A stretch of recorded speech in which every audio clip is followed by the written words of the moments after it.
Okay,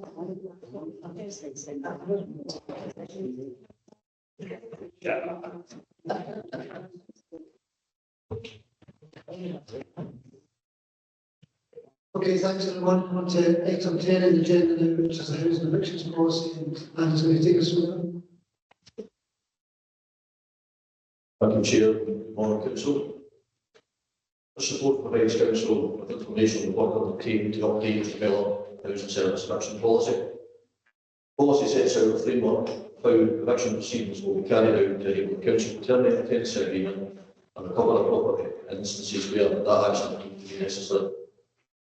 Section 4 of the paper outlines the main updates and changes which have been made to the policy. Appendix 1 provides a copy of the policy document in full. The specific aims of the policy are set out in Section 2, Appendix 1. Briefly, these aims are to identify tenants' supports or support needs, use preventative action, and provide early intervention to prevent evictions and homelessness from occurring. To ensure that the Council has a clear and concise policy for eviction action and the recovery and possession of the property, to deal with all repossession actions and evictions consistently, and for all repossession actions to meet the all legislative requirements and statutory guidelines. Section 4 of Appendix 1 sets out the most commonly used grounds that the Council utilise to form the basis for eviction action. Section 16.2 lists all 14 grounds that are available. The eviction action is always last resort for the service. That's evidenced by a very low number of eviction actions undertaken each year. Officers do go to great lengths to explore all alternative options to help people stay in their homes and sustain tenancies. Our tenancy sustainment figure for last year was above the Scottish Local Authority average. It has been on the rise for each of the last 3 years. In 2022-23, there were 23 evictions in total, and officers made a total number of 1,251 contact tenants to try and help tenants find an alternative option to eviction. That's an average of 54 contacts per case. Ultimately, we have an obligation to manage the housing stock in the best interest of the Council in order to maximise our income for the benefit of the wider tenant base. And so in some instances, we progress action, court action of eviction. This policy outlines legislation that we utilise to do that. Thank you, and I'm happy to take any questions which members may have. Okay, thanks, Andy. Do you have any questions in the paper? Councillor Lee? Thanks, Chair. You said there were 54 interactions per case. How is that documented? Does that include any attempt that is unsuccessful to liaise with the tenant, or does that include every time you've actually been able to speak to the tenant?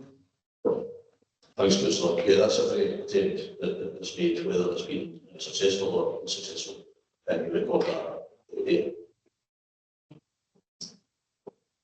Thank you. Any other questions? No? Okay. Thanks, Andy. Councillor Taggart in the paper. Thanks, Convener. As Andy has just said, eviction is always a last resort, and the decision to evict is never taken lightly, nor is that decision taken by housing staff. The decision is bound by legislation and is determined by a sheriff in law. I'm pleased to see that this policy that's brought to us today is more comprehensive and explanatory in its approach, and defines the various routes taken by council staff prior to an eviction request being presented to the sheriff, offering a clearer explanation of the process followed during the pre-decision stages, while cross-referencing and analysing other impactful council policies. Our housing teams work in patches, which allows them to become familiar with the tenants in their respective area and offers an opportunity for early intervention to prevent people getting into a situation that results in an eviction. The teams carry out extensive work in their efforts to prevent things ever escalating to this point.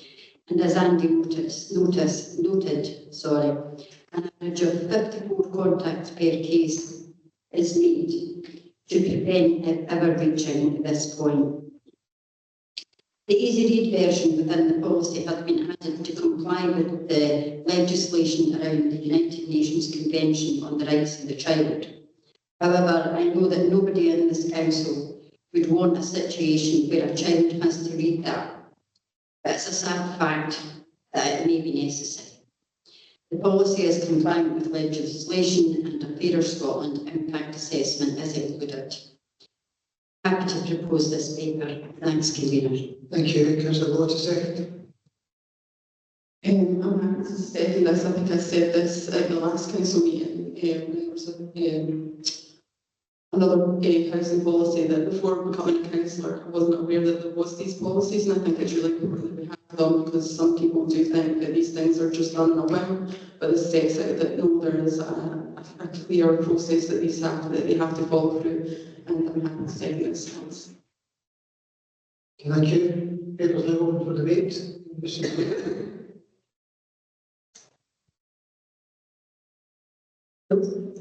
It's recommended then that the council approve the revised and updated eviction policy as contained in Appendix 1. I'm happy to approve. Thank you. Item 11 is the Scottish Housing Regulator annual school statement. I will take us through that. Thank you, Convener. Morning, Council.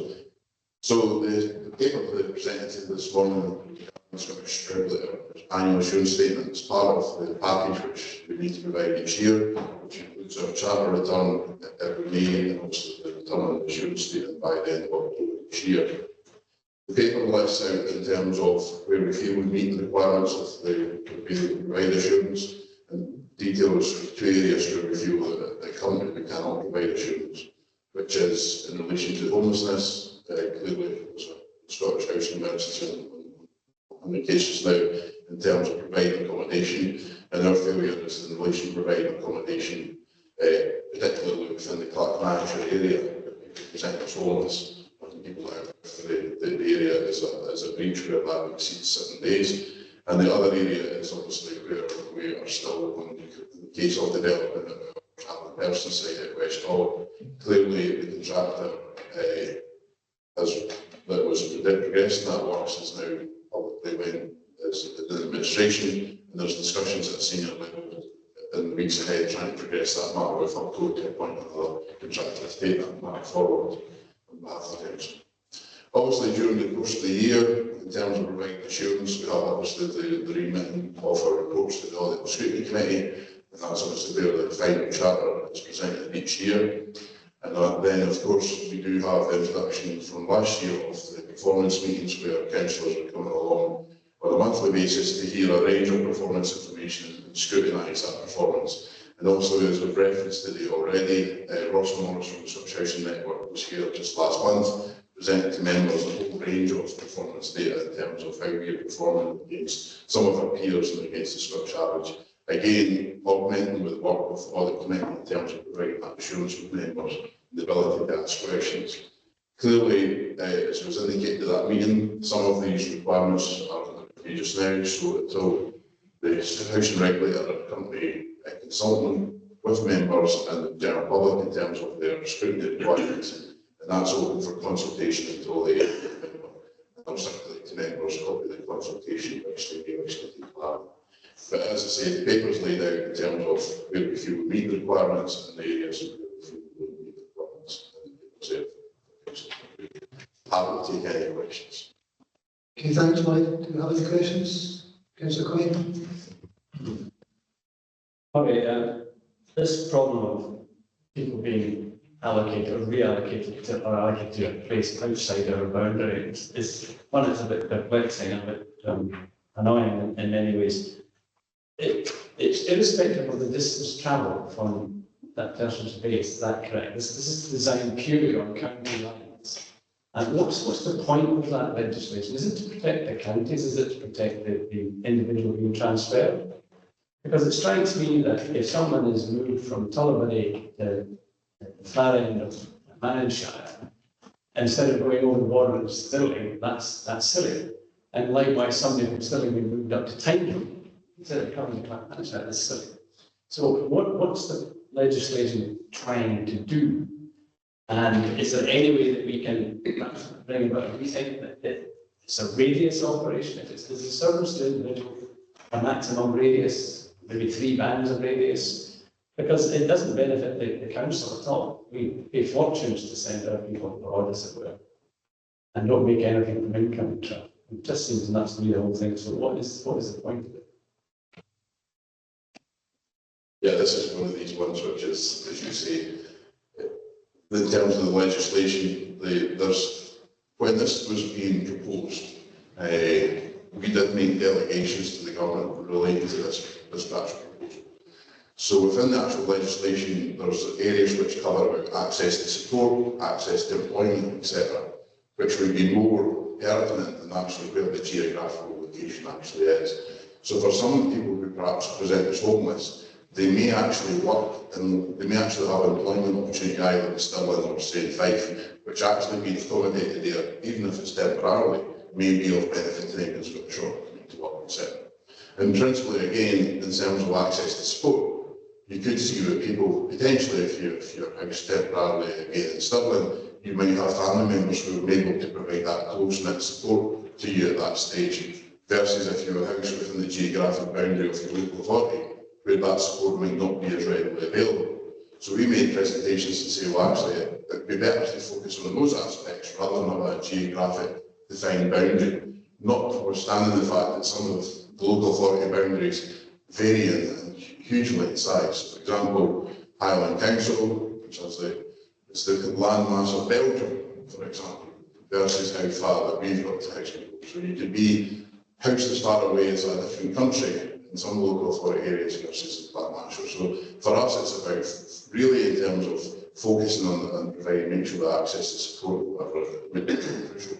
And similarly, we've actually had people who've actually who've commented that actually sometimes it's been better when they've been placed out of the area. So it's one of those things where it's part of the legislation. It was part of a review this year, as we understand, where civil servants have put it up for discussion, but as yet they've been movement. Are we trying to get movement on it? Yes, as I say, we've made delegations through discussions with our actual cost in relation to this point. I think it's one of those things where it would obviously require, because it's part of a housing act, it would require housing legislation or an act to go forward to actually make the change. So.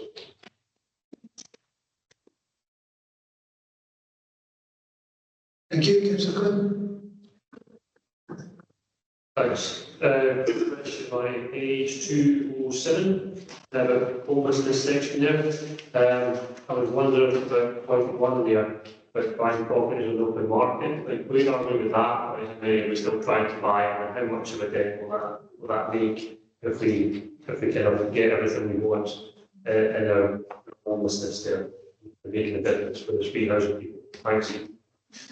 So last year, during the course of last year, we purchased 38 properties. This year, I think we've already purchased 20 or so. Of course, it's in the next, coming in the next day, forward to members. So clearly, those properties that we're buying over the course of this year and last year, we're in the process of renovating them and making them available. It isn't the only solution, it's part of the solution. Sometimes what we can find is, in relation to the off-the-shelf purchase programme, you can make those particular property purchases which benefit some individuals, which then, as we've got a transfer-led allocation process, you sometimes can get a bigger bang for your buck in terms of being able to get other people from that process. Thanks. Okay, any other questions? Councillor Quinn. Sorry, this is about the West Hall. I made a comment months ago about the cost of building these units, and now we've got a delay. Is that putting the cost to us up even further, or is the contractor taking the pain? That's a good question. So yes, when we were informed in February time that the HUBCO were unwilling or unable at that, or the board felt unwilling or unable at that stage to contractually commit to Haddon's at that stage, we've obviously contracted to take forward the site. So it's at a stage, Hubco have been seeking out an alternative contractor. It is likely that they're, as I mentioned earlier, there's going to be discussions next week in terms of trying to finalise this out in terms of the establishment of another contractor. However, it is likely that that may lead to additional costs, which would then need also presented to council for confirmation if council would still be comfortable with those costs and or the whole project in itself. That answer raises the question that the future is uncertain then. What are the options that might face the council going forward? Your pre-proposed in a paper which isn't even in draft form as yet council got. So of course the question might be over some of the elements in terms of, depends on how the cost driven might be in terms of particular aspects. Is there particular aspects of the project that could be either redefined, value engineered out, or rescoped in some shape or fashion. But again, if the costs have increased from the budget envelope that's been agreed by council, obviously within our financial regulations, that would need to come back to the council for discussion and agreement. Okay, thanks. Thank you. Any other questions? No? Thanks, one. Councillor Anxiety to the paper. Thanks, Convener. This annual shooting statement shows welcome improvements have been made since the last submission and we've moved closer to full compliance. However, there are a few areas that remain a concern. As with all local authorities, we are struggling to meet our commitment to those who find themselves homeless. We've not made progress in that area, but that's not through lack of trying. As the smallest mainland authority, we just do not have enough properties in our geographical area to cope with the growing number of homeless applicants. Other authorities have a wider geographical spread. Indeed, some are huge and can place homeless applicants anywhere within that area, which could mean they are displaced hundreds of miles away from their home area. However, if we venture just a few miles from our border, we become non-compliant. That's not to say that we want to move people out of the area, but with limited availability, oftentimes it can't be avoided. And as was pointed out during questions, this is a very touchy subject in Clackmannanshire. However, the service will continue to address this going forward. Our intentions to move forward with the Gypsy Travellers site at Westfall have been hampered by various obstacles that are out with our control. This again remains a huge concern, and we're hopeful that these issues can be resolved imminently and that we can get back on track to meet the needs of our travelling community. This is not at all where we want to be with this, but the housing staff are actively working towards finding a solution. Happy to propose the paper. Thanks, Convener. Thank you. Councillor Lawton, second the paper. Just like to formally second, thank you. Okay, thanks. The paper's open for debate. Any wish to debate?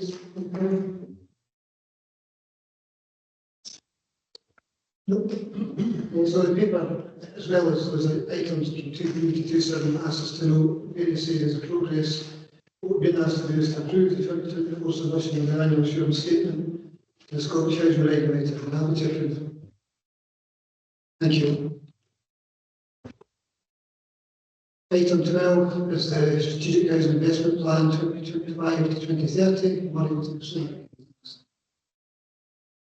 Thanks again. As the Mayor said there, this is asking Council to approve the Strategic Housing Investment Programme for 2025 to 2030, which is detailed in Appendix 1. Clearly, the focus of the paper focuses on the initial year, and then obviously the future years is more of an indicative programme aligned with the expected grant.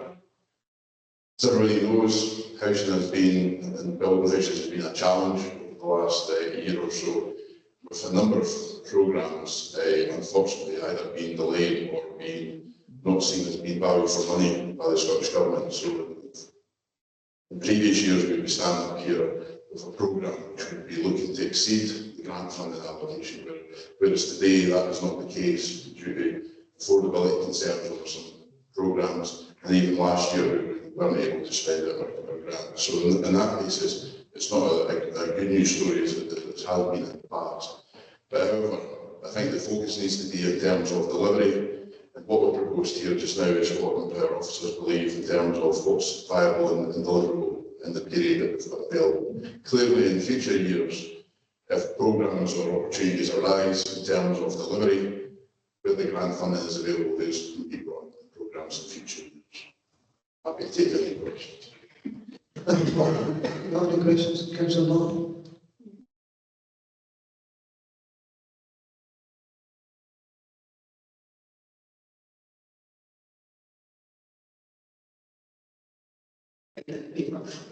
The Park Street chalets in Tillicooty, it says that it's obviously dropped back in the programme. Is there any movement in actually getting rid of the chalets that are within Park Street in Tillicooty?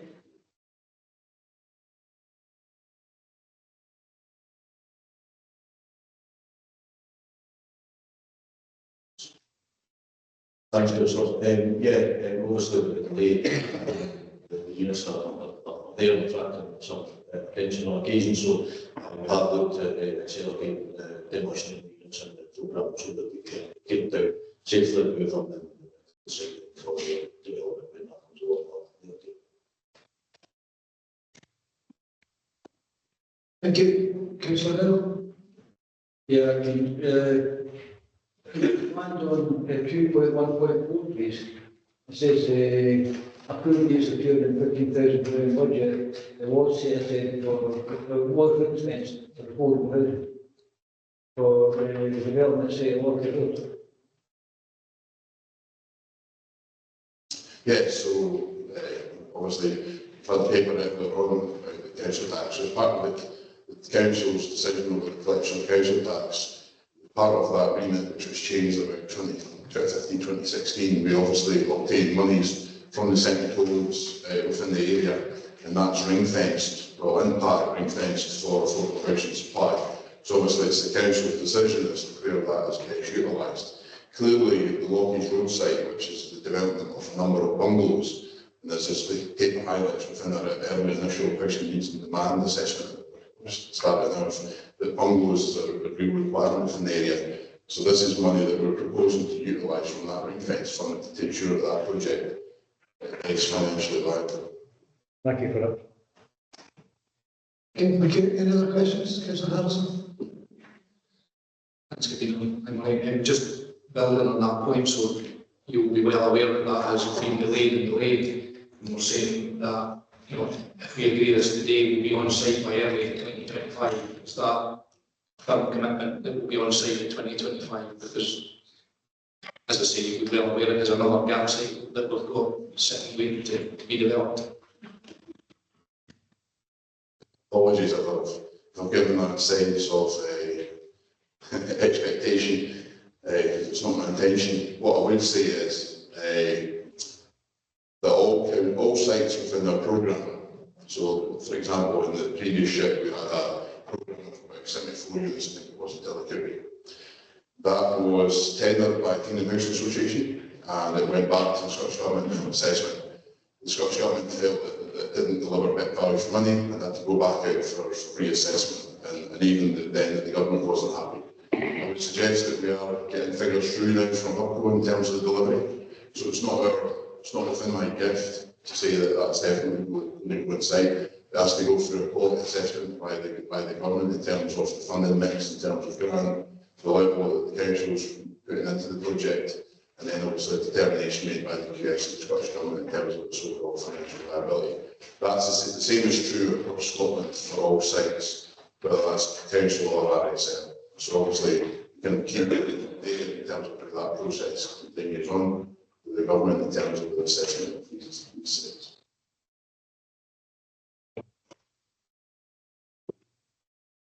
Okay, the expectation of the community is that that should have been started. We're saying in the paper, with a view an on-site start early 2025, that's another case potentially. Just to be clear, that is potentially another case because that will come up again very shortly at Clackmannanshire Community Council because it comes up all the time. So these papers are written with the best intentions. So we were asked by the government what's the requirements and what's the council's commitment to in terms of programmes coming forward. So we've got a commitment in terms of Lockings Road, which is part of a regeneration effort, so that's our commitment. It's in that paper, that's our strategic commitment by the council to that site, which has been given the previous years. Obviously, in terms of, we are well aware of the community concerns and the community interest within the site. Previous promises have been made. We are obviously receiving prices through from the contractor now, and obviously then it has to go through a process from the Scottish Government. What I can give a commitment to here is how that might be viewed elsewhere when it goes for that financial assessment. Okay, thank you. Any other questions? Councillor Coyne. Thanks. Same kind of area, my 4.3 on 212. My understanding in reading this is that the Scottish Government has allocated 5.73 million, or had allocated that, which you could, that was an actual thing you could apply for in ship payments for lands on the ground. And you've only spent 1.974 of that. Presumably that's to do with just what properties to buy, I guess. What happens to the balance of that? Does that disappear? Apply the smoke, or is that roll over? So yeah, the paper's quite correct in terms of that was the money we were able to draw down last year from that overall envelope that was available. So in previous years, we have been quite successful in spending out our full allocation, and then at some stage the government would say, look, another region hasn't as yet spent out its allocation, so they would look for other areas where there's potential opportunities. That's why the shadow programme is quite pertinent to this, so that if the money becomes available, you can then go another project that you might be able to either land bank, etc. Last year, there might have been, I can't actually talk for what particularly happened to that allocation of money, because obviously with the whole Scottish budget situation, some of that might have went to other areas and some of it might have fell back in the government to reconcile with other areas. So if I understand what you just said, Robert, each year is a different figure, and the door shuts on that, the balance on that, and you start again with a different allocation. You got that? Okay, 6.7 on 213, talking about tender costs and things like that. And the Scottish Government benchmark funding level worries me a wee bit. This is them setting, is it a set of criteria which govern what your investments can cost, if you like, in terms of the properties being constructed. So if they don't like they think your houses are too expensive, do they then say, well, that's fine, you'll just have to spread the money more thinly and you'll have to put more in? Or does it mean your project fails and can't be funded at all? So this goes really at the heart of the question that Councillor Harrison was asking about particular reasons as to why I can't give a definitive yet. So the Scottish Government have a range of figures that are available. So for example, when we buy off-the-shelf purchases, at present we get £40,000 worth of grant for that purchase to assist with either the purchase price and the renovation. We're in discussions just now with the government in relation to that as to whether we can maybe get a slightly higher figure due to the ILB, because the cost of the properties in Clackmannanshire have been rising, so we provided information from the ONS in relation to the rise in that cost, plus in relation to the cost of materials and the refurbishment cost has cost us a lot more than it was a number of years ago. However, off-the-shelf purchase in terms of its proportional cost in relation to new build is far cheaper now than it ever was. So in relation to the other grant levels, the government have got assumed levels of, say, £80,000 or £1,000 that they might be more contribute to a house. And that's where it goes, when a project is submitted by either ourselves or Kingdom, it goes to the QS and the government who run the analysis and ask for information from cost estimates in terms of how much elements of cost, whether that be the land or etc. Now, if the project comes out at that stage as being deemed as being above what the government would assume for benchmark levels of claim, Kingdom and or ourselves or another ourselves, you can put a claim in at that stage for above benchmark funding. So for example, Councillor Allison's point about if Lockie's Road was deemed at that stage to be unaffordable by the QS, the government, it would be pertinent for us to then put in a submission to say, well, why is this important to the local authority? Well, the reasons are laid down in their ship. It's bungalows, we've got a requirement, we need so many immediately, Limehouse needs to manage segment. So these are the statements we would put in terms of our commitment, in terms of why it's important, in terms of why we require above benchmarking funding. We can obviously evidence that the council supported it with additional funding already. So these are things that go in the process, but of course, that's another process which the government can still at that stage still assume that the products are still costing too much. That's what I'm wary about giving a definitive yes to. Do you have the option therefore if they knock it back and say, no, our figure rate either, we're sticking by that, do you have the option to top that, do we as a council have the option to top that up, to allow the project to go ahead, or do we have to write the project off? Yes, so Lockie's Road, and this is the same is true for our own project. So our own project, obviously, it would be looking at in terms of our financial commitments and financial regulations. So any capital project that goes above £100,000 obviously needs council approval. So say we've run the figures and suggested with the level of soon grant and based on the cost, let's say that Lockie's Road required, it was 150,000 more than we've got approval. The paper we need to come back to council to say, look, this is what's occurred.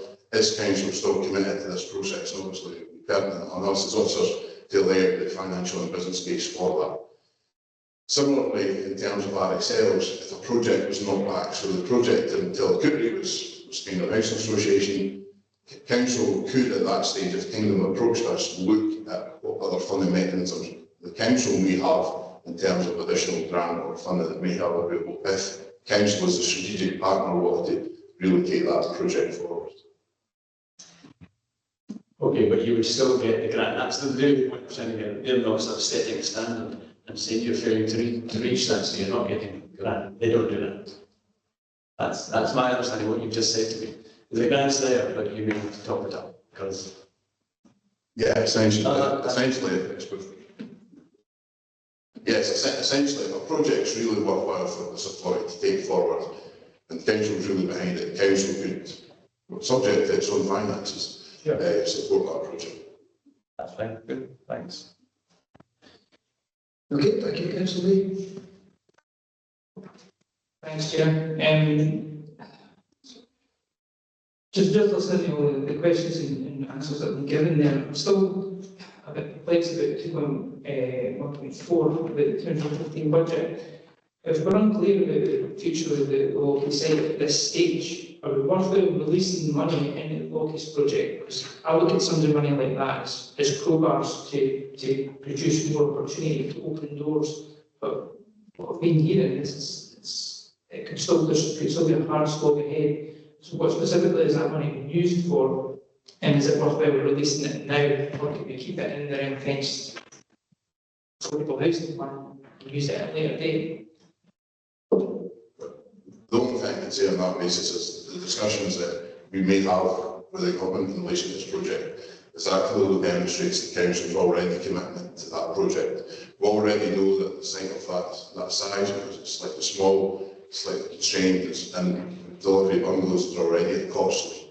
That actually the council's already given that commitment in terms of trying to get that over the line, so that'll make those discussions slightly easier. What I would say, and the other part of it is that money's not lost. So if, for example, we don't get through some of those hurdles, which we hope we do, that money is still then available. It's not then, it's no then be used for Lockie's Road, so it still would be available for the gift. So it's not like it's lost. That's your sharing, thanks. Okay, thanks, Councillor Curran. We'll come back in. Thanks, yeah. Just this is a quick one on approval contracts. 1441 says Kingdom Housing is working with the developers on the site to provide 12 homes of in-market rent. Has that been agreed? Village gossip here gives me different vibes on this one. Has that actually been agreed? Page 231.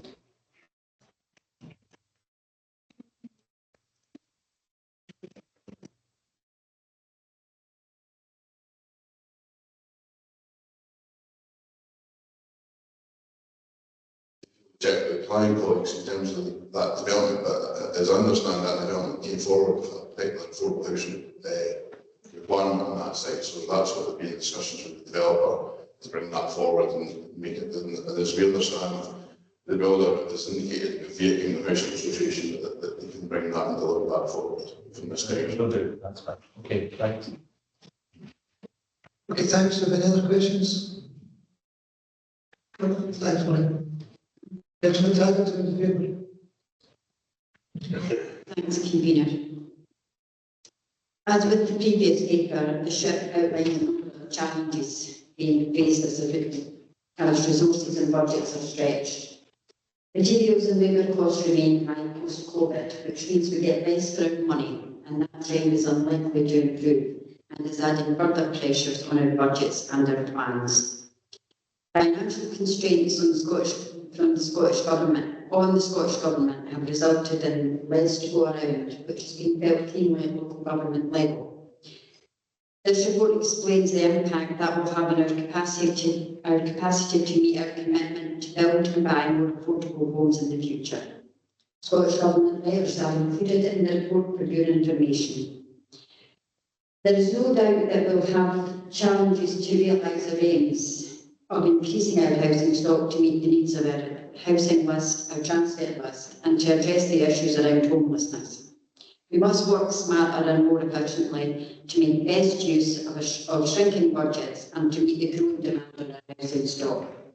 Our refreshed housing needs and demand analysis will define where we must concentrate our efforts. There are positives in the report, a particular highlight being development at Lockish Road in Clackmannan. And while we don't as yet have a start date for this, it will provide a small number of much needed and sought after specialist bungalows, which will form part of the regeneration of the area. Further plans for future developments are listed in the report, together with a shadow programme with potential options to be pursued. The priorities and status of those are listed in the tables on pages 234 and 235. Also noted in the report are a number of sites that are deemed unviable at this time, and these will remain under review for the time being. You'll note that this agenda has had a high number of reports from the Police Service, and I'd like to thank the whole service for their hard work and for their continued commitment. Happy to propose this. Thanks, convener. Okay, thank you. Councillor Watt, second.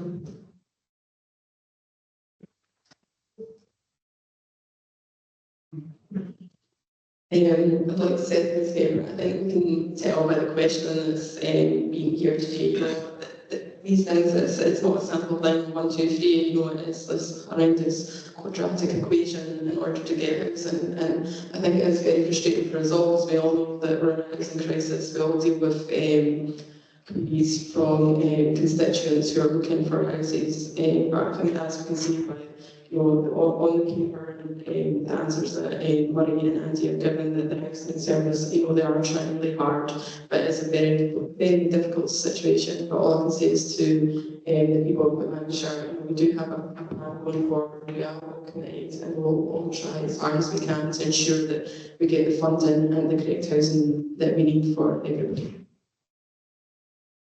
Okay, thank you. The paper's open now for debate. Do you wish to debate? No. So the paper's asking us to note the current resource planning assumption for affordable housing in Scotland this year and further year-on-year reductions in the coming years. That's been set out fully in the letter from the Scottish Government Appendix 2. We asked to note the RP for Clackmannanshire being cut this year and expected to reduce by 80, 60 and 40% over the following years. We're asked to approve the use of £215,000 budget in the council tax taking homes income, ring fence for affordable housing for the council development centre at Lockish Road, and to approve the strategic housing investment plan for 25 to 30, including the summary 5-year programme of housing sites detailed in Appendix 1. Happy to approve. Okay. Item 13 is the Building Hub and Lockish School project update.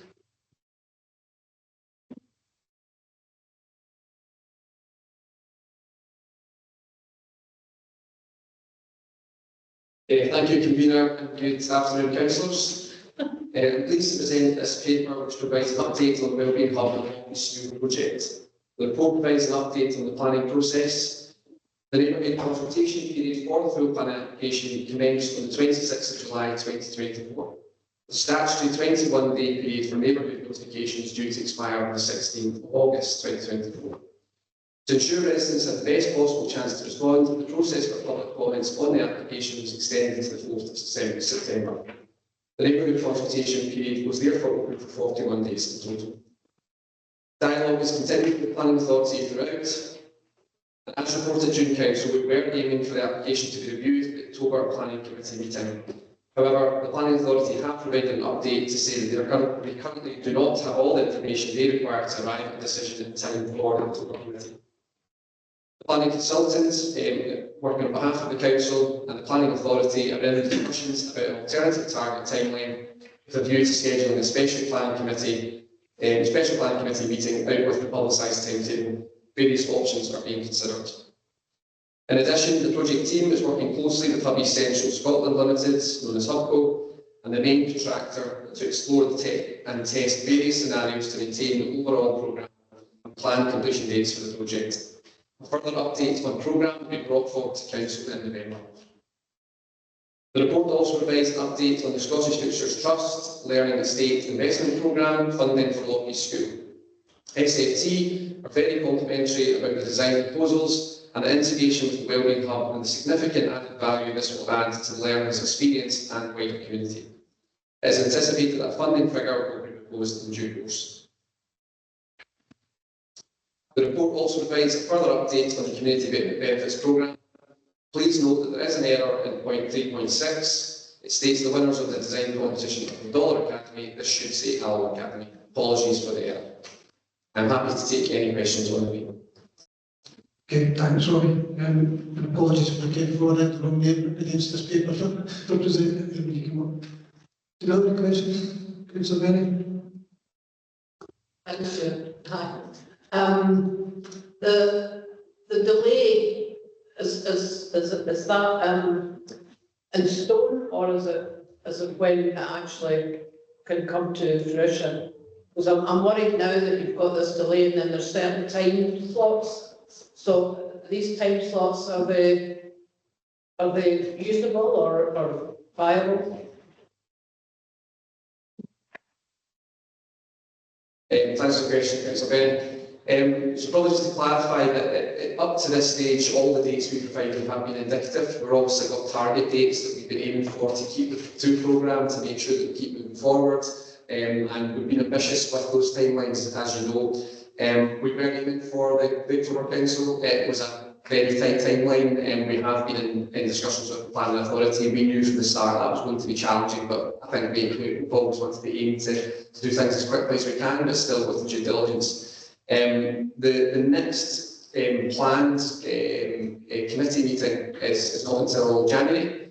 So we are looking at whether we can bring something forward before then. But until at the moment the planning application is still live, we're still in ongoing discussions with the Planning Authority to provide further information in detail based on feedback from the public and other consultees. Once they have that information, then there's a period of time that they have to take to develop their report. So I can't speak on behalf of the Planning Authority. It'll take as long as it takes, but we obviously are aiming to try and get it as quickly as possible. There is, however, various planning committee meetings throughout the year. The next one is January. Ideally, we would aim for before that, but I don't want to commit to anything just now because it's out of my hands. Thank you. Thank you, Councillor Dillon. Yeah, kind of following on from what Martha said. You mentioned there that you're still waiting on some reports coming through, Bobby. Can you tell me which reports it is you're waiting on? Yeah, there's a couple of studies that we need to do in it. There's an ecology study, for example, and we're also got to do some additional research into the pump that runs the water through into the culvert into the site. So those, the Planning Authority have asked us to go back and look at that. SEPA have asked us to have a look at that. They're not areas that we expect to be of any significant challenge or issue, but it will take a bit of time to get those reports back. They are a matter of urgency. We're also providing additional information on the Town Centre First approach and transport as well. So those are areas that we were providing additional information to help the planning authority to come to their decision. Okay. Okay, thanks. Councillor Coyne? Yeah, thanks. I'm the third one going to ask you about this one. Okay, we've kind of dealt with some of the who, what, and why, but were these shortcomings foreseeable? Are we looking to point a finger at something? No names, not any names, but organisations. No, absolutely not. It's just part of the process, unfortunately. And we've stuck to a pretty tight timeline on this. We do have statutory consultees that have to feed back. The detail that's come in through those there's quite a lot in there. We need to make sure we've got the most robust responses to those to support the planning authority to come to the decision. As we say, if we can find, if we get all the information back from as quickly as possible, if the planning authority can turn it around as quickly as possible, we still believe we can stick to the programme. The main target is still to kick things off in the new year. There's a number of gateways we need to go through before we get that. But planning, ultimately, without the planning approval, we won't move to any of those additional next gateways because that's the next big one. Okay, can I move on then to 242? First of all, the meet the buyer event. It's the targeting on this one to ask you about, because obviously there's a range of companies that can supply services from small to large. And I was talking to a chap who runs a small business locally, and was mentioning to him that these events are things he should go along to. He said, what's the point? I'm too small, they wouldn't consider me. You've got to have a turnover of 250,000 to get on the list. You can't go on the list unless you get a turnover of 250,000. That's 22. How much truth is it? And at what kind of people are you aiming these events for? Thanks for the question. I probably can't give a detailed response on that because it's managed by Hubco on our behalf and the main contractors. Those meet the buyer events, they also work with our own internal services as well. It's not one that I directly work on. I'll leave that to them to deal with, but what I can do is get an answer to you on that following the meeting. Yeah, thanks. I'd like to go back to something reasonable, and at least a reasonable attempt by this council to influence Hubco if it's pointing, it's leaving too high. Next one, the social impact meetings, etc., is 3.8. Is there a schedule for the Clackmannanshire Construction Community Benefits Forum meetings? Long time. Is there a schedule for those available? Kind of sound kind of thing.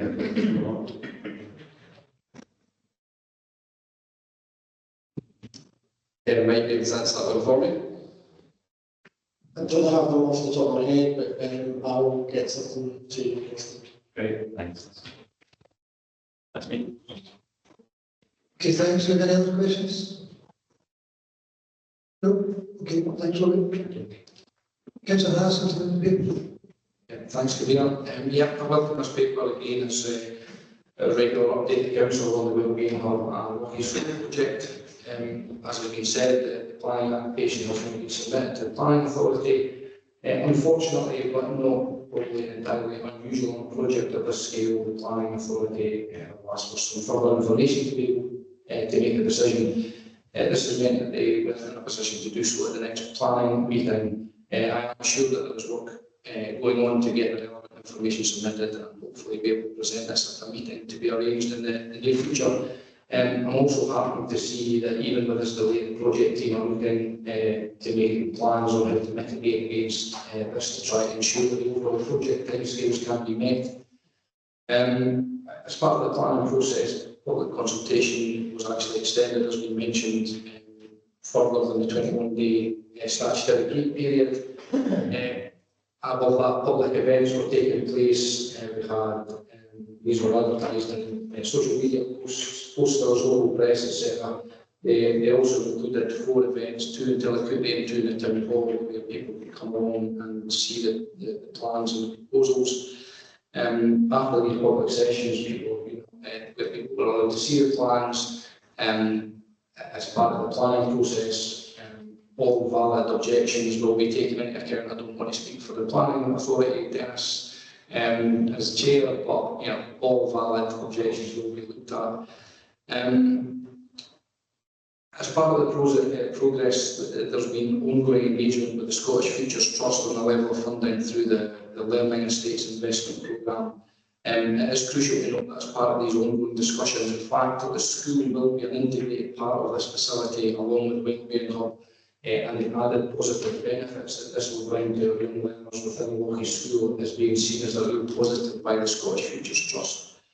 As we discussed on a number of occasions, this project is the biggest infrastructure project carried out by Clackmannanshire Council, and the benefits to the local community we already know once the project is complete, what those will be. But it is worth noting again the benefits to the community as the work progresses. Questions being asked about what that means, the level of funding required, and it was a very good question actually, Dennis. I probably hadn't thought of it myself.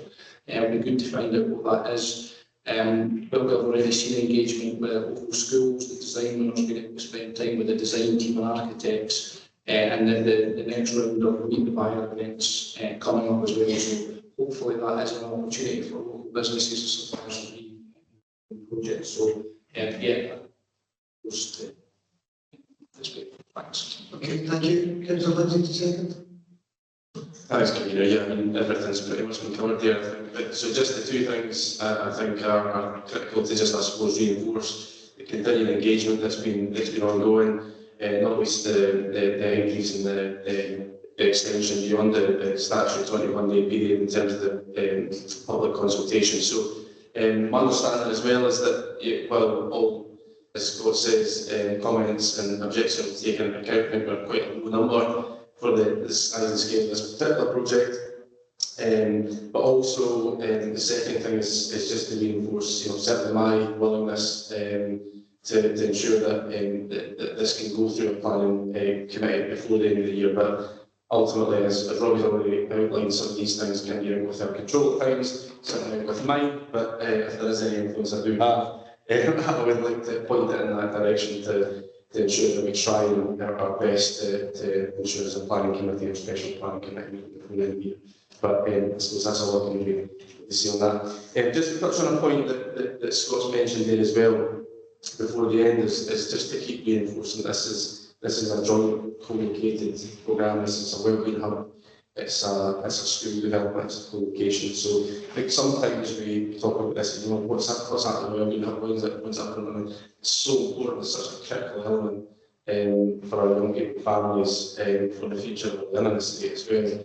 This is always seen as a co-located development, a joint development, which I know it is, but just to be able to take that opportunity to reinforce that. Welcome the update and thank you for the openness and transparency around the situation. Thanks. Okay, thank you. People's open now for debate. You wish to debate it further?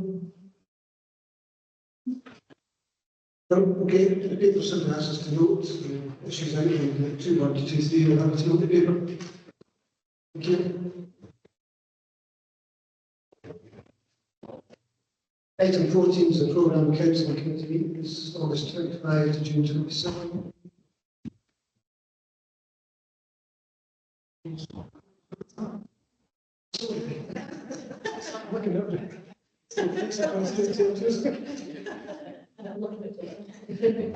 Good afternoon, everyone. To ensure diary management and business continuity for the Council over a longer period of time, approval is sought to extend the programme of meetings to June 2027. Please note the dates taken into account a minimum of 6 weeks recess period from the end of June to late August each year, and the school holiday periods during February, Easter and October. If the draft programme is approved, a detailed timetable setting out deadlines and the reporting process will be circulated in due course. Happy to take any questions. Thanks. Do you have any questions? Okay, Councillor Paulson to me. Just happy to formally move this paper. Thank you. Councillor Lindsay. Not the same. Papers open to debate. Okay, happy to approve the paper. Thanks. So item 15 is a motion to Clackmannanshire Council from Councillor Lindsay. I ask you to move the motion. Thanks, Mayor. Just catch my breath there. Okay, so many of us across the county are well aware of events taking place in relation to Carsbridge House in the last month. What's certainly been evident is the extent of public outrage and disbelief at what's happened. The building had a significant historical attachment to many of us in Clackmannanshire, not least those that have worked in the industry locally over a number of years. My grandfather was an apprentice at Carsbridge, a distillery that was once the largest producing grain distillery in the country and the world. However, I'm keen to stay away from some of the emotional and historical aspects of this. Others, I'm sure Donald will delve into some of that, but I'm keen to deal with the situation that has been presented to us as a council. The B-listed building took its first hit after being damaged by a fire on the 29th of August. Less than 3 weeks later, the building was completely destroyed without consent by the landowner, Advanced Construction, and after being told to halt, by Clackmannanshire Council officers on site. I'm genuinely aghast that anyone, a landowner, developer, any normal human being, think it appropriate and has the right to go ahead and destroy a building, a B-listed building at that, without the necessary permission and in the face of physical council objection.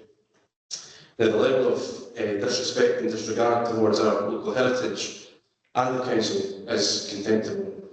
So I'm afraid this doesn't happen on our part in this motion attempts to outline the action that should now follow. I would take the opportunity as well to thank the council officers that were on site on the day looking to hold proceedings in terms of demolition. Now, before asking council to support the motion, I wanted to just take this opportunity, if Gabriel would allow, just to update information provided from fire and police partners in relation to fire and demolition. There's been many questions asked, social media and email directly, and all of us have been asked. So I'll just take this opportunity to outline some of the updates that I've had from partners. So a Tier 1 level 1 fire investigation was instigated, and given the fire was well established before crews had arrived, and due to the poor structural stability of the premises and the security measures in place on the scene, officers were unable to enter the property, identify the seat and ascertain the ignition source. So that's direct from the fire service. We have different levels of investigation as we've been learning through this process. Police Scotland helpfully come back with detail and have raised a crime report in relation to lawful fire raised in the Carsbridge House, and inquiries are ongoing. In relation to the unauthorised demolition, this has been recorded as a crime. CID are progressing inquiries and the local fire raising crime report also. I understand Police Scotland are also engaging with the Council's planning team. One thing I would draw attention to is that I am frustrated that the Council has taken the brunt of public frustration on this particular issue. So I think it is important that we continue to work with police and fire colleagues to ensure that there's a more open communication channel that is visible to the public in terms of these ongoing investigations. Now, just to bring back to the crux of the motion, it is an offence under Section 8 of the Planning, Listed Buildings and Conservation Areas Scotland Act 1987 to execute or cause to be executed any works for the demolition of a listed building or for its alteration or extension in any manner which would affect its character as a building of a special architectural or historical interest, unless the works are authorised. Key point.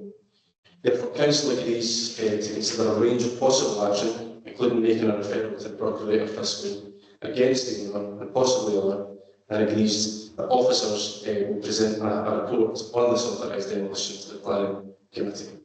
Now, just once again, just to thank officers involved, not only on site at that time, but the ongoing work that's taking place in terms of the next steps and actions that we'll take for. So, the motion is there in front of me,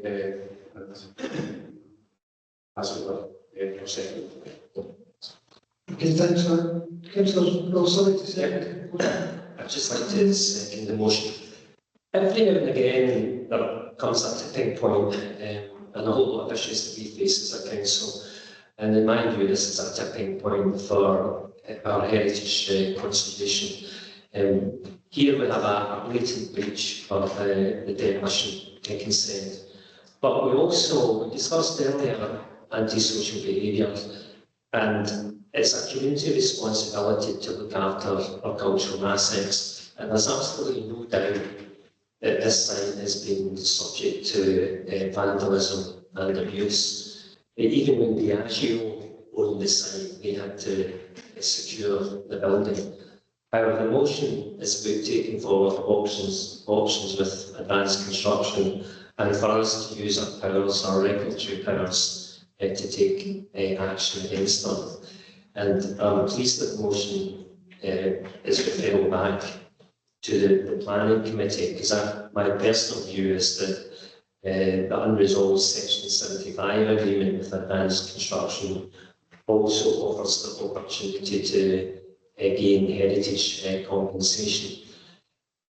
So what we're actually talking about here in terms of Clackmannanshire House, John Ball, the founder of Clackmannanshire House, Clackmannanshire Distillery, built the house in 1799, and it was then owned by another prominent individual, James Harvey, who was also the founder of the Blair brewery locally. I believe both these gentlemen are actually buried in the cemetery behind us. And rather than having gravestones, we need to protect our important landmarks. So the tipping point here is how that site is developed. It has remains as a separate issue with advanced construction, because what we do have is that what was a prominent landmark, it's described as a Victorianised house, but to me it had a kind of French character. It has a walled garden, it's mature trees on site, and it also has what's referred to the only remaining listed element on site is the Napoleonic villa, which apparently Napoleon, when he was in Egypt, stole this column. It was then recovered and auctioned in Florence. And it's a strange story that Mrs. Dee, who was a German lady, ended up gifting it to James Harvey. And even that, the columns being vandalised. So there's a responsibility on us as an authority who are regulating this to protect that site as best we can, because in my view it's a gateway site to Gartmore Dam. It was part of the wider master plan that advanced construction were working on. The only other two buildings on site which are not listed are currently being restored by Resney as a cultural centre. So there's many asks that we should be asking advanced construction for in terms of heritage compensation, in terms of the loss of this building. We take the legal route. There's obviously fines and things involved, in the ultimate option there is potentially rebuilding a building of a similar character on site. But all of this has to be looked at in terms of options. And as I say, I think as the Section 75 agreement hasn't been resolved, I think personally this is an avenue that we should start negotiations with advanced construction in terms of what heritage compensation they want to give back to Clackmannanshire, so that we can restore this significant site, and it can once again be a landmark site, a gateway site to Gartmore Dam, and we can celebrate a local heritage. So I'm happy to support the motion and the actions that are proposed. Okay, thank you. The motions are open for wider debate. Chair, just remind everybody it's a live police investigation, so just be mindful of that in terms of the contribution you'd like to make at this stage. Any motion to debate, Councillor Coyne? Yeah, just for clarification, the police regarding this as a crime then, not a civil offence. Yeah, that's the information they provided at this stage. Councillor Hill? Yeah, Donald touched on the vegetation and all the history of the building. But when we look at the actual maps of a company, As far as I'm concerned, that is no less than commercial vandalism. This firm, they were advised and told not to continue. They did so. In my opinion, it's my opinion only, what they did amounted to sticking two fingers up to say, we'll do what we like. They cannot put away with this. I actually honestly believe that there are routes that you can take it in, and Graham, you touched on reporting the Procurator Fiscal. I hope it does. I hope it's not I hope it's not a case of you go down the section 75 rate or the criminal charges. It's not an either or. They have committed a serious offence, and they shouldn't be punished for that. If that had been anyone else off the street,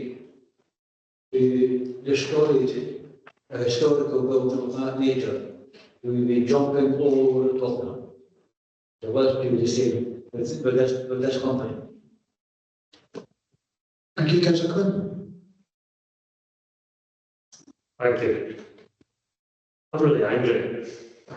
I think all of us are really angry about this. I can't believe so many people who have absolutely no regard for the law, for no regard for the planning process, and just going through the life.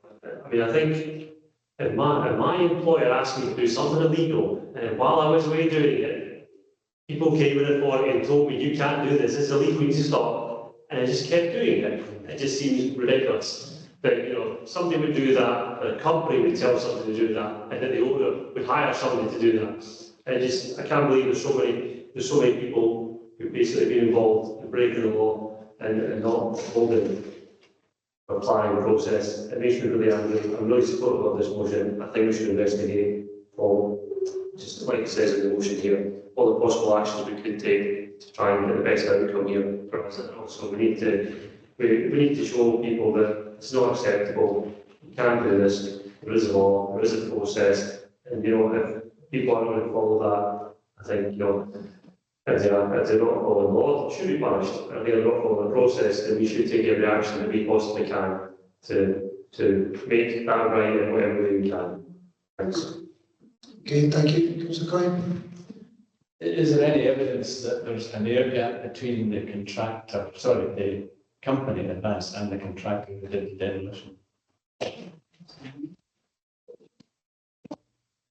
Councillor Coyne, it's an ongoing legal matter, so I'm more than happy to have a briefing with elected members once we've got that piece of legal work done. But at the moment, I can't go into too much detail in relation to what kind of contractual relationships, etc.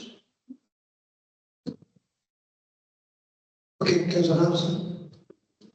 Thanks, Kevin. I'm really happy to see this coming forward. I would guess I am the only person in the room who actually worked in that building. It's a few years ago now, but I have spent some of my career in there. Really disappointed to see the state that it has been allowed to get into, up to and including the takeover when the site was sold off to the developers. It is part of Clackmannanshire's industrial and cultural heritage. It's sorry. Must have spoken too many times today. Certainly no longer there. I think it's part of. It's part of a wider thing. We've got a lot of developments going on over the county at the moment, and I think we need to make sure that developers, when they are working within our county boundaries, follow whatever rules are put in place at the time, whether that be a legal rule, whether it be officers telling them point blank you cannot do this, or whatever the planning authority puts in place at the time. And I think that, yeah, I'm really happy to see this motion coming forward, because I hope that it sends a strong message to developers in Clackmannanshire that Clackmannanshire County, Clackmannanshire Council won't stand back and allow things like this to happen. Okay, thank you. Any other contributions you can make? Councillor, you don't have at all? Just very, very briefly, and I just think, just carrying on from Scott's points there, that, you know, we recognise that we were unsure where the future of this building was potentially going as well. We recognised what the condition of the building was. This was a decision for us to take. This was hopefully a decision for us to take in partnership with someone like Advanced Construction to look at what we could do with that building or what we could do with the future of that particular site. That's collaboration is exactly what we've spoken about today. Sadly, that's been taken away from us. So in principle, we can't have that. Principle is that we have a principle of law, we have a principle of rule, and that's not been adhered to. So for that reason, I'm grateful for the comments. I'm not surprised at the comments, but I'm grateful for the support, and look forward to working with the council as well to take this issue forward and report back when we have information. Thanks very much. Okay, thank you. I'll be happy to approve the motion. Okay, thank you, it's approved. We've got one final item left on the agenda which relates to an executive item, so we take a couple of minutes to clear the chamber and the line. It won't take long when we get to it, you see it.